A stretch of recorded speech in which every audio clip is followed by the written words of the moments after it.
so much for joining us today. Thank you for having me. Thank you everyone for coming. Just to jump straight into questions, you left Spain at the young age of 16. How did you find this, and how did you adapt to the change? Well, for me, it was really easy. Some people always think like it was really hard, but I had a very clear objective in my mind, always what I wanted to do. So obviously it's hard to leave the family, your friends and everyone, but as I say, I just went straight in, had the support of my family. My mum, it was a bit hard because I remember I was on the plane back home from when I came to visit London, and straight away I told her like, I want to come. She was like, really? Don't you want to speak to us before, to your friends and stuff? I was like, I saw everything, and there was something inside me that told me that I had to come. So, you know, I took the step, and I'm really, you know, lucky of how things have gone. And, you know, then when I came here to London, I was living in digs with an English family for 2 years. So they helped me get involved with the culture, learning English, which that's gone quite well. And then, you know, it was a bit hard with the timings, with you know, in Spain we have that siesta. People were having dinner at the time I woke up. I was like, nah, it's not working for me. But they were really helpful. I also came to London with another player that I had played with since I was 8. We both came together from Barcelona, so then I always had someone with me at all times. And, you know, then after the club really helped me in terms of whenever I had an injury, my family could come over and see me. And, you know, I'm really grateful from how the club, you know, behaved in terms of like bringing my family over, even my friends. So it was quite easy for me to settle in, yeah. Yeah, so you just mentioned being with Arsenal and the club and how much it helped you. You've been with them for over 6 years now. Yeah. What are the main contrasts between your time at Barcelona and your time at Arsenal? It was like night and day really for me, because at Barcelona I was from 8 till 16, so I was always really young. And then when I came to Arsenal, I was already a pro footballer, so it was very different. In Barcelona, it was always like literally just going on the pitch, play football, have fun, and that was it. And then I came to Arsenal, and the first day we got out and there's no balls. We're just running, so I'm thinking like, oh, that would never happen in Barcelona, you know? But then after my first game, which I actually really struggled physically especially, I realized how important it was, the job behind the scenes, which is like going to the gym, taking care of yourself, and you know, and it was just quite hard to adapt in terms of the physicality. And after 2 years, something like this, I could feel myself improving so much, being much fitter. And then, you know, when I had to clash with someone, it wasn't as hard, you know. And the first day, like, they would barge into me, I would fall on the floor. So, you know, it was quite hard. But in Barcelona, it's like basically the world's best footballing academy, you know. So yeah, I feel so lucky that I could learn the trade and, you know, have that base that they have over there, because over there it's just like literally, as I say, football, and sometimes people get too much in like is he a good athlete, is he not? At the end of the day, we have players. I know some people in here watch football, Arsenal fans, like you have Santi, which is a guy that's like this, but then you see him in midfield and he's the best one there, you know. So I'm happy that I could learn that side of football in Barcelona, and then when I came here, I just went all in the gym. Fair enough. So do you ever miss Barcelona and miss your time there? I do miss it. I miss the weather, miss my family, miss my friends, I miss the food. But I go there every now and then. You know, every time when we have a couple of days off, and even when I have to go with the national team, I always have the chance to go there. And my family come here quite a lot. They actually lived here for 2 years, from 18 till 20. Yeah, I mean, I've been always they've been really supportive with me, and they've come to every game all the time. So it's one side that's really important for me, family as well. So I understand that you have several interests off the pitch as well, specifically strong interest in fashion and technology. Yeah. Could you tell us what inspired these passions and a bit more about them?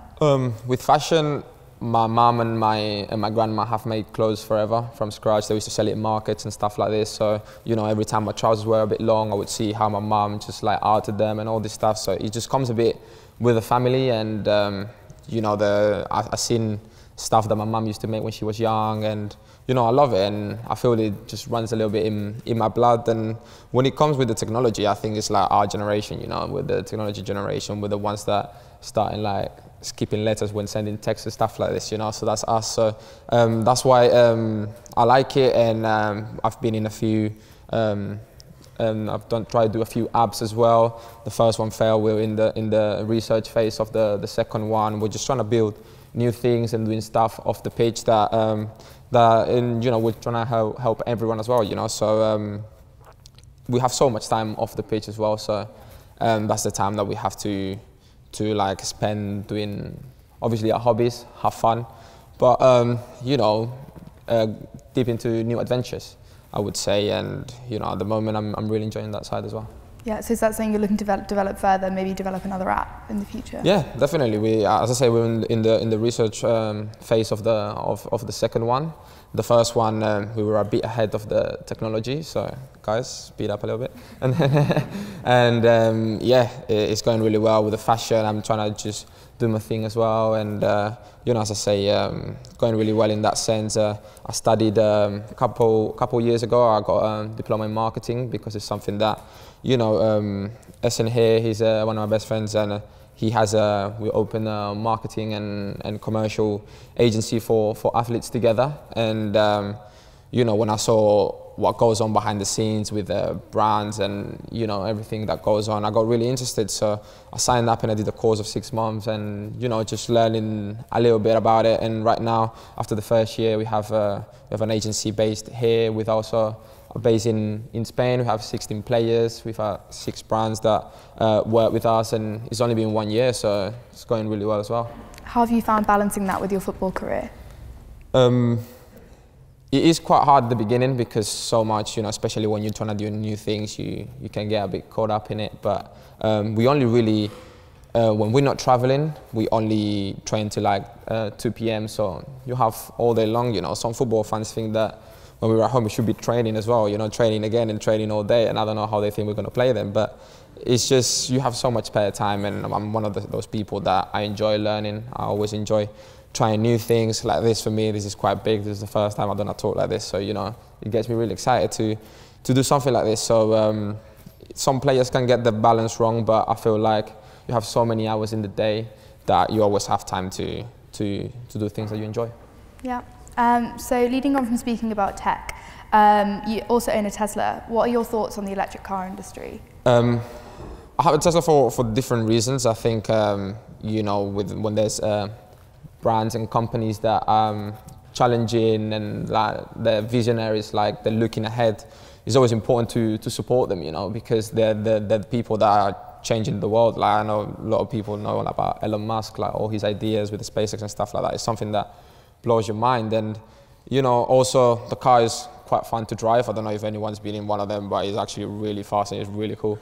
And then also I'm one of the people that I believe that you get what you give.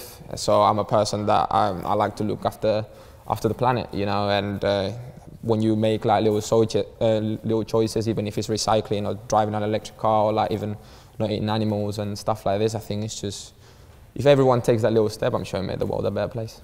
Yeah. So you just talked about your marketing campaigns as well, and you're very prominent with these, with sponsorship deals with Puma, Call of Duty, Head and Shoulders, etc. Do you think this makes a player more marketable than other players? And do you just think that this could be a distraction from the work that you do on the pitch? To the first question, what makes a player more marketable after these couple of years of like actually being in the business? I think obviously the better player you are, the more marketable you are, more people aspire to be like you, more kids wanna follow your footsteps, and like, so it's gonna make it easier for brands to choose you in order to do stuff for them. I think your persona off the pitch is really important. You know, the players that are in the papers for the wrong reasons, then brands are always gonna look the other way. It's gonna be really hard. And nowadays, I think with social media, also your personality off the pitch, I think is really important. People like people that they can relate with, people that are funny, people that are normal. You know, there's so many players that are just out there showing their watches, showing their cars, and people find it hard to relate sometimes. When you show your true self, that's what brands like. And you know, I think as players, we need to also use this influence we have in doing things better. me, for example, I did this thing that some people maybe know. For when Grenfell Tower happened, we wanted to raise money for the cause, and we didn't want to just like put a tweet there, oh guys, I've donated all this amount of money, thank you. What we did was like actually we said that for every minute I played in the Euros that I had last summer, I would donate £50 for the cause. So that got people actually counting the minutes that I was playing. Why wasn't I not playing the game? Even some people was going to say like, oh, this is an excuse for the coach to make him play every game actually, but it wasn't like that. And then, you know, people like Gary Lineker bought into the cause, so he said like, whatever Héctor gives, we'll give as well. So, you know, it's something that we can get people excited about it. And, you know, we then met up with the operations team of the Red Cross after it happened, and they explained us how important it was for them, the fact that we got so many people involved and we raised awareness. And, you know, that's the right way, I think, that as players or influential people can use our influence. And then on the other side of the question, the being a distraction, I think it's just about balancing stuff. You know, as I said, like we have so much time in our day that we can use it to do something productive. You know, some players do like to just chill at home and, you know, be with the family. But also you gotta think that a footballing career when you're 35 is done and you're not even halfway through your life. So there's so many things that you can do to like prepare for your future, and you know, and also just to like, as I say, have fun. At the end of the day, I'm just a 22-year-old, and you know, I know so many people when they're 22, all they want to do is like go out and get drunk. I can do that, but I can have fun, like my friends. I get my friends over from Spain, and you know, as people know with fashion, I like to go to fashion shows, and it's just things that so many people tweet me like, oh, you should focus on the game, you should focus on the game. Like, calm down. I am a human being. I'm a human being, and I got my passions, I got my hobbies, I got things that I like to do when I'm not on the pitch. And trust me, when I'm at home, I review my games, I do training sessions outside of the club. When you got a knock, I sit down and like, I'll go to bed really early, I watch my diet, so many things that's like the invisible training that people don't know. But I think people actually feel that once I finish training, I just go straight into a catwalk or something like this. But no, guys, it's not like that. And then it's just like find the right balance, you know. Some players like cars, and they just for the whole day researching what's the next car they're going to buy. Me, I just like to wear different clothes, you know. So it's just about getting the basics right, but just obviously never forget that at the end of the day, you're a footballer, and that should be your focus 100%. And then after those hours, then just do whatever you like to do. Yeah. So you just mentioned charity as well, and that's something you're particularly known for. How do you determine whether a particular cause is one that you want to contribute to? Like, what is it that makes a cause stand out to you? I think sometimes we get approached by so many charities and stuff like this, because obviously they know we make money, we know that we can influence people, and there's so many causes. But for me, sometimes it boils down to what I can relate to.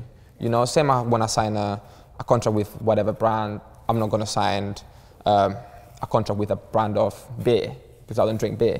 So it doesn't make sense to me. So it's kind of similar. I am an ambassador of a foundation called Heart for More. One of my mates, he had a heart attack, a cardiac arrest when he was playing football, so he had to give it up. And that was one of the reasons that I felt like quite identified, like, wow, if that happened to me, what would I do? So then I just decided to help him along the way, and now the foundation is doing really well. And you know, with the Grenfell Tower, just like, even though I'm from Spain, I've been in London for like 7 years, so I feel a bit like a Londoner. I have a lot of friends that live around the area. Few friends of my friends had been involved in the fire and stuff, so it was one of the reasons why I wanted to do it. And now, you know, this time we were just doing something a bit outside, and this summer we're planning to do something with already started a partnership with WaterAid to bring water to villages in Africa and stuff like this. And you know, I think it was also my girlfriend's background is African, so you know, speaking to the family and stuff, it made me see like obviously there's loads of problems that out there and people already know, but you know, I said to them, like, I don't just want to give money and help them. I actually would like to go there and help them build whatever they want to build. So that's my next project. It's still on the ground, but surely it will take off soon. Yeah. So, as you said earlier, you're only 22 years old. How have you dealt with the fame that you've experienced over the past few years? I think at the beginning it's quite cool. At the beginning it's like you go into the street and people ask you for pictures and you're like, oh wow, this is Héctor Bellerín, you know? And it's quite cool, but then it gets to a point that you know, you kind of need to be careful with things, what you do. You're always in the eye. Nowadays it's so hard as well. There's always phones out there. You don't know what you're saying. There's been so many times in restaurants that people walk past like this, think that I'm not seeing it. Like, yeah, you are. It's quite embarrassing, actually. But yeah, it is one of them things that is hard to deal with. And, you know, as a footballer, with people that we're targeted as well, they just want to wait for the first time we sleep, so it can be the front page in the papers and stuff like this. So that's the side that I struggle the most with, because obviously, as I say, as a 22-year-old, you just want to have fun, but you can't. Obviously, for obvious reasons like playing football, but obvious reasons as well that people just want to put you down. They're just waiting for that little moment. But apart from that, you know, everything it comes with the sport. When I signed my contract with Arsenal, when I started making it into the first team, I knew that if I kept going that way, then I had to watch my image. I had to take care of myself and be careful that I would be an example, you know, because when I was a kid, I look up to the players, and when they did or did not off the pitch, it affected me. I wanted to be like them. So I think it's important for us players to remember that. Yeah. So speaking of idols, is there one person in particular who stands out for you as someone who's inspired you? I think for me, especially playing for Barcelona and being from there, Ronaldinho was one of the players that, you know, he was on the pitch and it was only joy, and he was the player that wanted you to play football, like made you want to play football. So for me, he was an idol to me, and he was a guy that, for example, he had always stories like he was going out too much and all this stuff, you know. So then when I was young, I was thinking like, Mom, can I go out? But I was only 10 back then anyway, so I wasn't allowed. But you know, we have as players an effect into young people and even people our age. So it is quite important to take care of that image. Yeah. So speaking of taking care of your image, how have you dealt with criticism that you faced throughout your career, both on and off the pitch, I guess? At the beginning, I had quite of like an easy pathway when I came from Barca. As I say, I came with my mate, so he was a good one. I was always a bit behind the scenes, so I had never have to cope with that pressure. So when I broke into the first team, no one really knew what to expect of me. So I started doing well, so all the criticism was always good. Then last year, things started going a bit worse for us, and then I faced a lot of criticism even on the game and the sidelines, and it was quite hard to get at the beginning. And you know, as someone that is young and I like to go on my social media and stuff, and the things I've seen on my timeline, you don't even want to know. And it's just, it was quite hard at the beginning, because when you feed off that, of those positive things that people say to you, you kind of like, sometimes you get to believe them, and then when they tell you bad stuff and you don't have that positive anymore, it's quite hard to take. So, but with help of my friends and family, obviously you learn how to deal with it. You know, it's part of the sport. Same as you're gonna get good one day, you're gonna get bad. Then you know, I'm someone that now I've just decided to like block all the stuff and just decide what's good for me, what I want to do. So even like when I start putting out some of my outrageous outfits and people just like, oh Héctor, what is he doing? He looks like this, he looks like that. Like, I actually don't care, you know. I don't care. I like how I look. If people don't like it, then don't look. But you know, some people are just so negative with it. But as I say, I'm just trying to have fun. As I say, I'm really young. It's my time for me now to enjoy. If I want to wear this, if I want to do that, that's my time for now to do it. So yeah, if they don't want to be supportive, no problem. Sounds good. So how do you think social media has changed things for footballers? How do you think it's changed the industry? I think I've heard so many footballers say, like, ex-footballers actually say, like, they feel so lucky that they could play football without social media. Because actually, everything is like, especially social media is like Twitter, everything is just really, really negative. You know, it's very hard to find a really rare comment of someone actually being positive unless you just want to find them or stuff like this. But I think it's also really good that it lets you interact with people. Like, you can interact with millions of people in the world and they actually can get to know you, whereas before you actually had to meet the person in real life, which was really hard. So it's got its good side, it's got its downside, but at the end of the day, it's also for me as a player, as a brand, is a good way to communicate with people and, you know, like with Grenfell Tower, to influence. So it's just, you just got to accept there's going to be good and it's going to be bad. And at the end of the day, you just got to keep going, believe in yourself, and that whatever they say is just going to affect you. Yeah. So I think now's probably the perfect time to open up to some questions from the audience, if that's okay. So if you'd like to ask a question, raise your hand and we'll try to get a mic over to you. So I can see that there's a hand straight up at the back over there, just over there.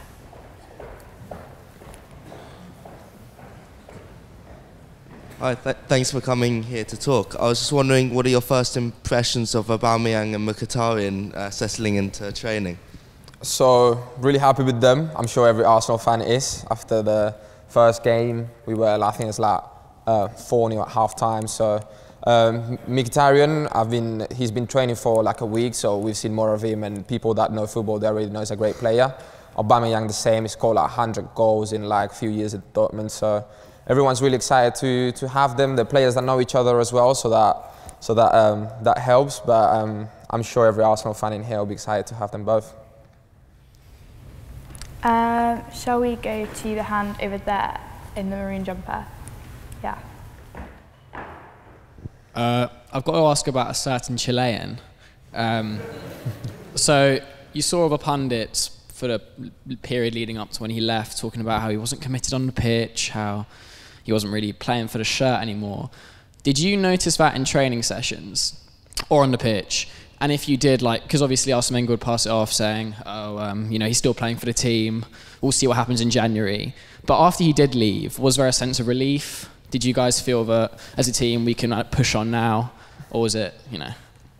I think Alexis is an amazing player. For me, one of the best players in the Premier League for sure. But he's a player that always wants to win, right? He demands from everyone, and sometimes it can be quite too much. But the good thing about him is like, it doesn't matter, he just wants to win. It doesn't matter who he's playing for. At that time when he was playing for Arsenal, he just wanted to give 100% for Arsenal, you know. And it's true that in this season, maybe things weren't going as well for him. But, you know, I truly believe that he was giving his 100% in every game. And, you know, you could see him like sometimes when there was I remember one game against Crystal Palace, we celebrate a goal, but some of the players go to celebrate. I remember I stayed back and I was talking to Callum Chambers because there was some tactical stuff that for me was more important to solve than go and celebrate a goal. And then the press comes out and says like, oh, the dressing room is divided. And they sold their story, you know? But it's just the way it works. But people, what you see in the papers, they never actually know what's going on inside. And, you know, as bad as people think it was, Alexis always wanted the best for the club, and us players, we wish them all the best. Thank you. Should we go to the hand just over there? Hi. Do you think Aubameyang can beat you in a 100-meter race? You know, I was just telling some of the guys out there when I've always had this fight with Theo Walcott, and then he left to Everton, and I was thinking, oh, good, now I'm going to be the quickest one. And then 2 weeks after they signed this guy, I'm thinking like, oh my God, here we go again. So we'll see. I mean, I haven't raced him yet. Obviously, we only really trained one day before the game. So, but he's a really quick guy. I don't know. Maybe in the next pre-season, usually we do these speed tests and stuff. That's where usually they measure speed. So we'll see. But I fancy my chances, you know. Shall we go just over here? Hi, Héctor. Thanks very much. That was a really interesting talk. I wanted to ask you about something which has become quite a big talking point in football recently, and that is players, especially in the prime of their career, moving to China for an awful lot of money.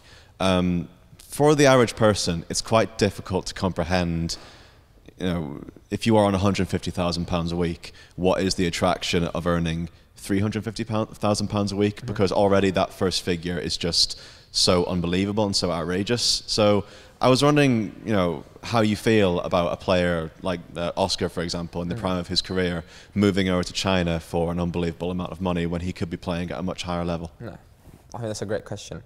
Me, on a personal level, I would never do it. I think for me, what I get the joy of is of like winning trophies, playing at the top level, playing for the national team. That's what keeps me going. But you also need to understand some of these players come from nothing. And you know, players like Oscar, they were in Brazil when they were young, they were cleaning cars, they didn't go to school. So for them, I feel like it's more of a question of taking care of their people. We know it's a lot of money, but like they have big families, they have big friends, they want to take care of the whole village, they build schools, they build hospitals, you know. So sometimes it's like, instead of seeing, some people see it like all the money just goes to them and they're greedy, and I don't feel it is like that. I feel mostly players that take on these adventures, especially when they're so young, is the people that actually take care of a lot of more people, and actually they use this money for the good. But even like that, me personally, I just feel like such a young age, you want to aspire to like still win trophies, go with your national team, go to the World Cup. Then when you get to 34, 35, you feel you have like legs for a few more years. Then you go, you earn your money if you need it, and then that's a great thing for you. But doing it so young, I don't think it's right. Thank you. Thank you. Should we go to the hand just over there? Yeah. Just over there, yeah. So you just mentioned briefly that you get a lot of joy playing for the club and for your national team. Just two-part question. First, do you think you've been a bit hard done by with the time you've got? Sorry, again? Do you think you've kind of not quite got enough playing time for the national team compared to what you deserve, and how do you feel about that going into the World Cup year? And second, completely unrelated but kind of related, how do you feel about the Catalan political situation? Switch off the cameras now. About the first question, when you're a player that makes it into the first team, in the national team, and then you come to England, once you're part of that national team, coaches know you, they know how you play, and it's easier to get there. When you're young and you come to England, and then the coaches try and see how you play and all this stuff, when they have to make choices, they're always going to go to the players that are in Spain already, because they're the easiest to watch, they're easier, like, if they don't know how he's off the pitch, they can easily ask someone that they know that works for that club, and it's just easier for them. And I was lucky enough to go to the Euros two years ago, which I didn't think it ever happened. As I say, I'm only 22, and there's a lot of talent in Spain. It's one of the top national teams in the world. So for me to not go in, I'm still obviously working hard and pushing for it, but I can understand that for the coach it's like really difficult. There's a lot of talent. There's 2-3 players in my position that they're doing really, really well right now. So obviously I'm just gonna give my 100% and obviously try and get there. For me, you know, as a player, the goal is playing for the World Cup for my national team, no doubt. And then going into the other question, my background is I was born in Barcelona in Catalonia, but my parents are both from outside of Catalonia. My dad is from Seville, from south of Spain, and my mom is from Extremadura, which is another region.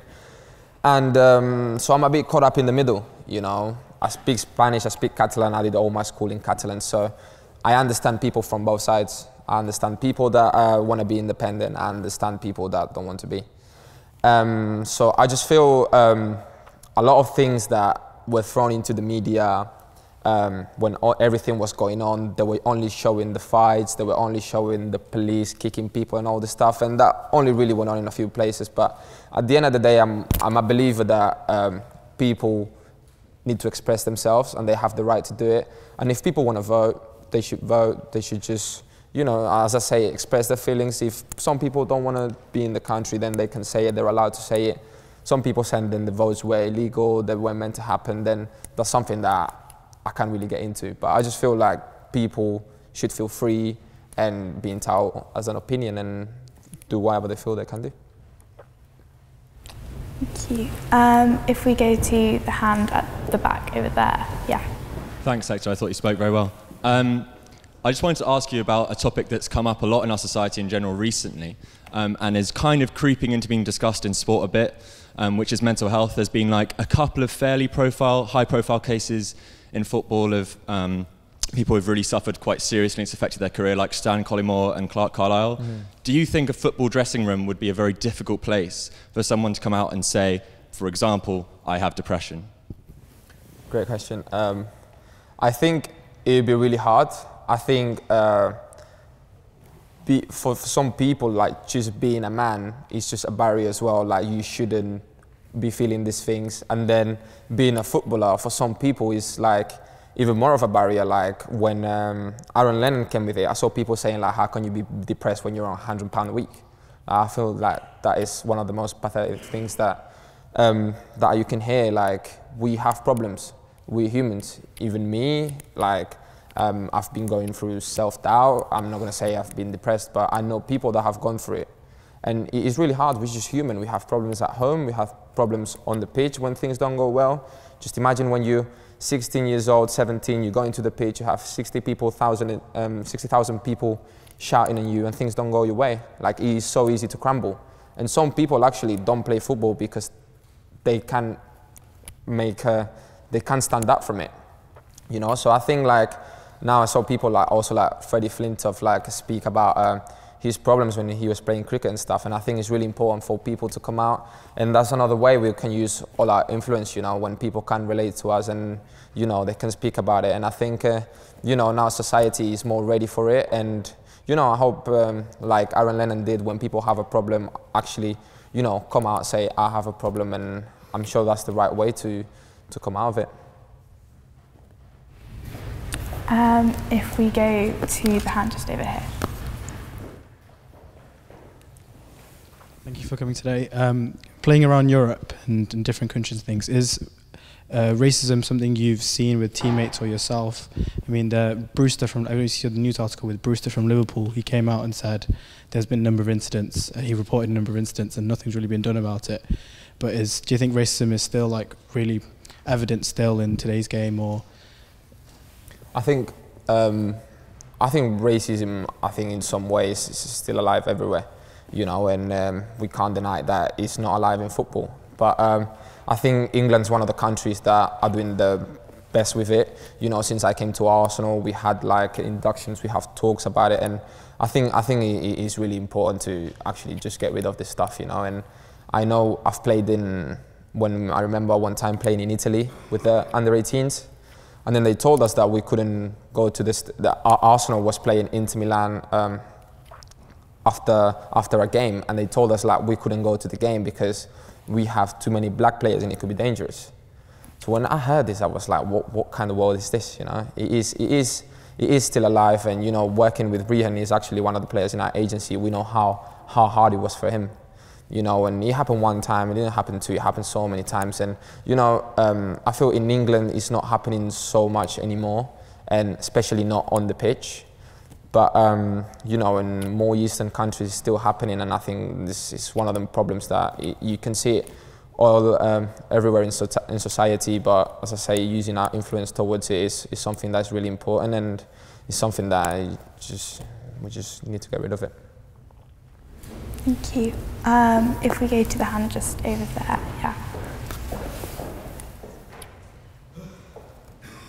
yeah. What do you make of Arsenal Fan TV? And and do any players watch it, or are you told not to watch it? I don't think there's players that actually just go on the internet just so they're gonna watch Arsenal Fan TV.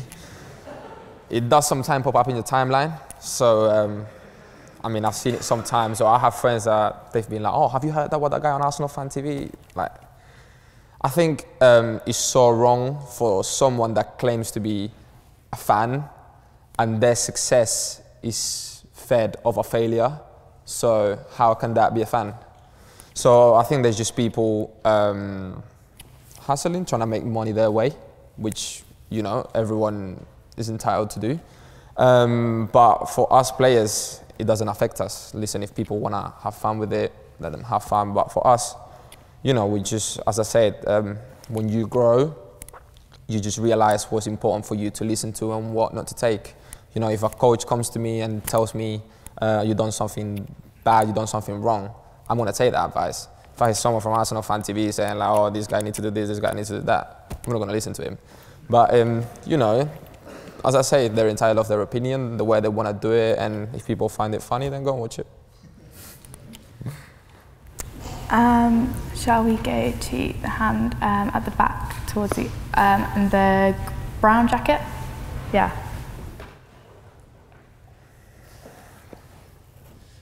So obviously most of your career you've played as a right back. If you could change position or potentially look to the future, would you move to a different position?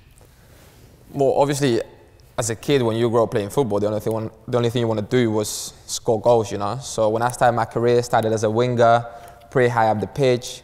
Then they put me in midfield, and I just started going down. Then right back, I was like, oh, they just realised I can't score goals. I was just scared one day I was going to end up as a keeper or something, but no, it didn't happen.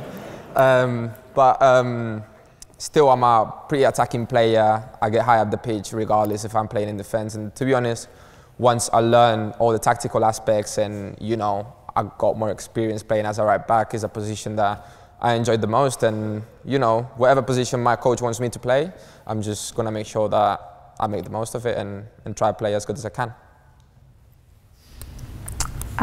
Shall we go to hand just over there? Yeah. Would you rather win the Champions League with Arsenal or the World Cup with Spain?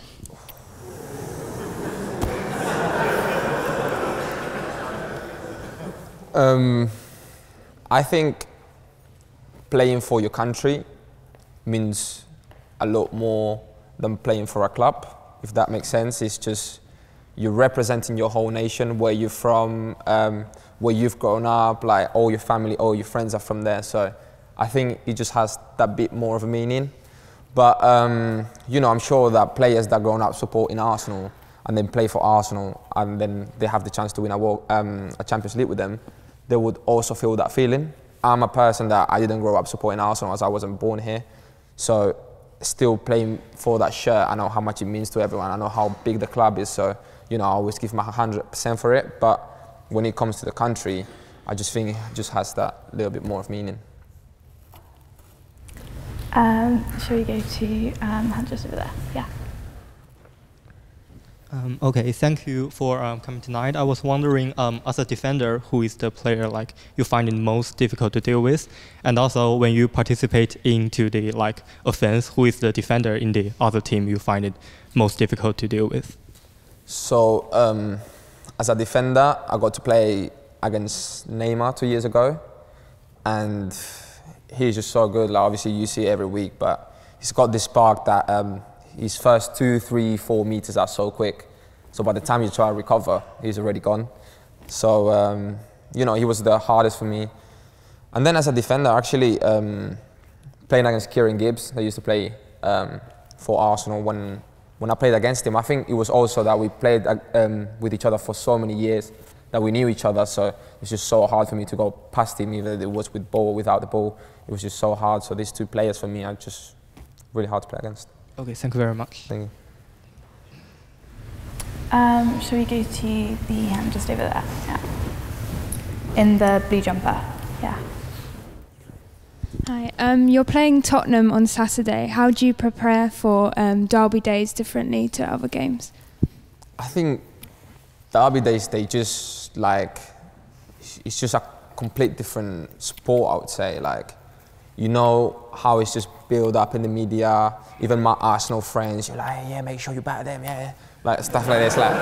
It is actually like this, you know. And you know, it just has that meaning. It is North London.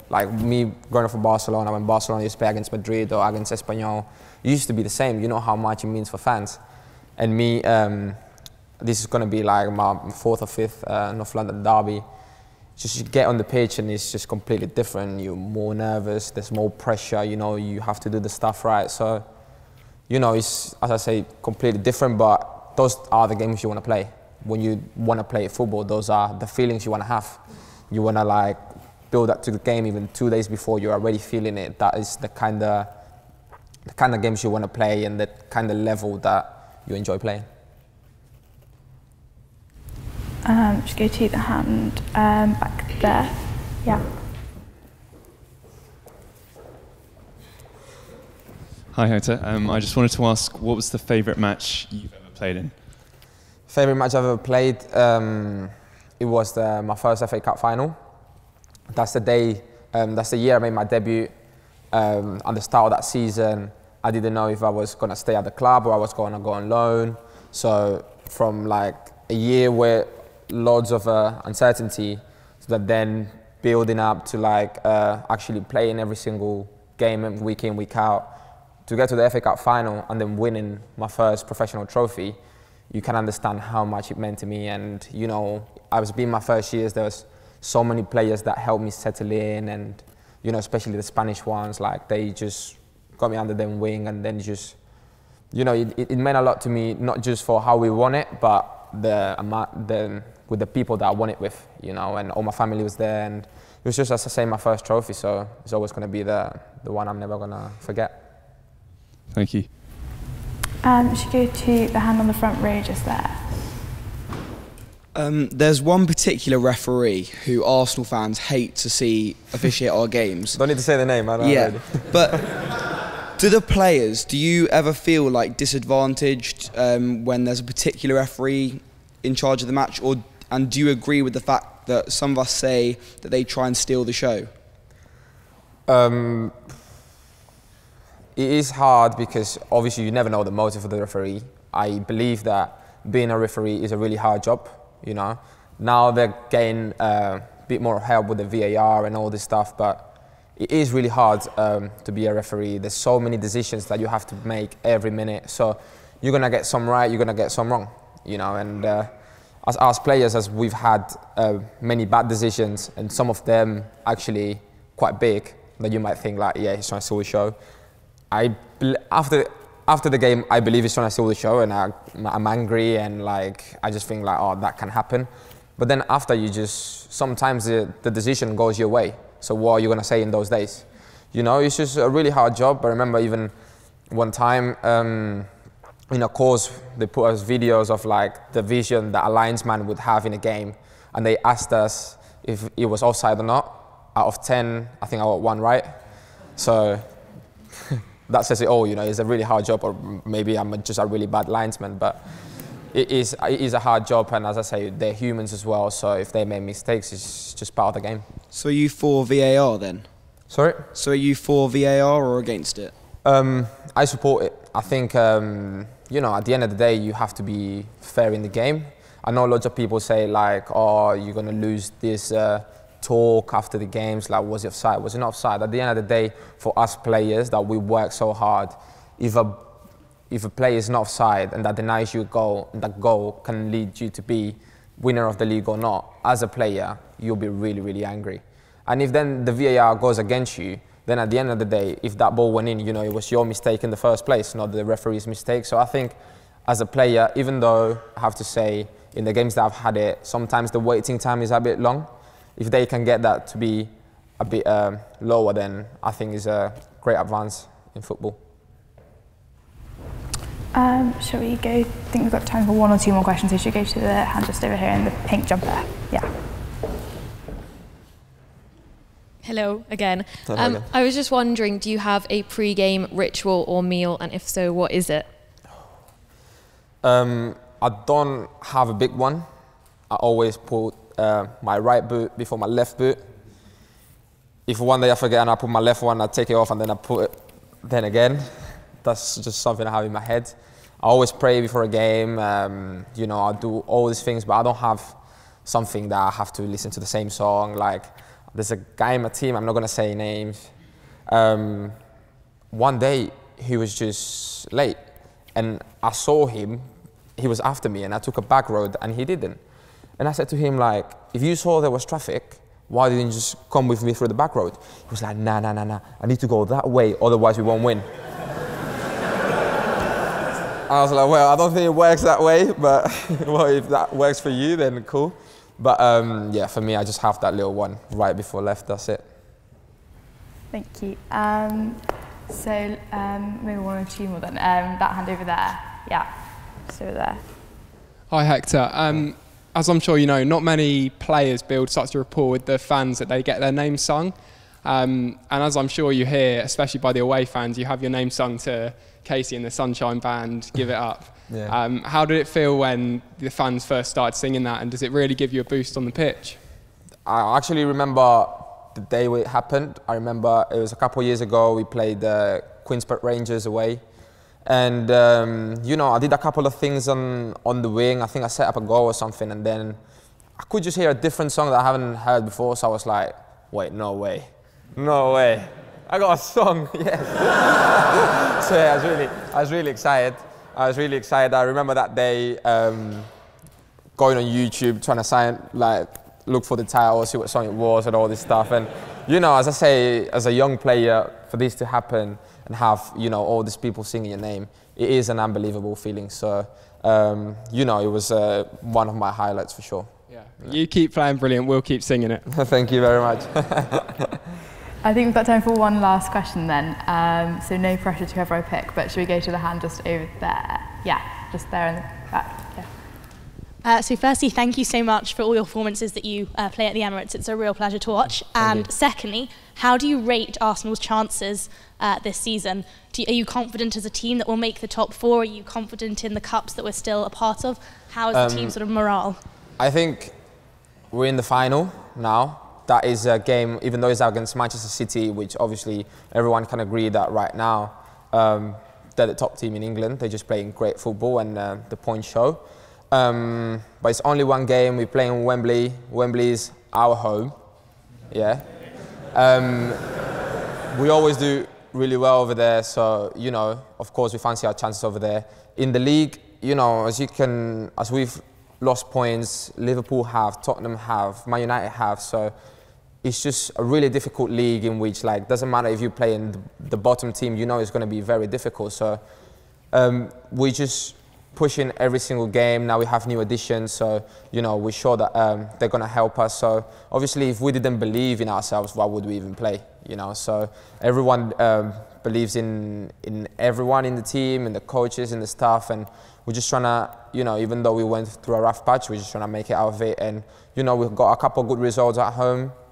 We have to make sure we do that away from home as well, and I'm sure we'll be up there by the end of the season. So unfortunately that's all we've got time for tonight, but thank you so much for coming. If everyone could please remain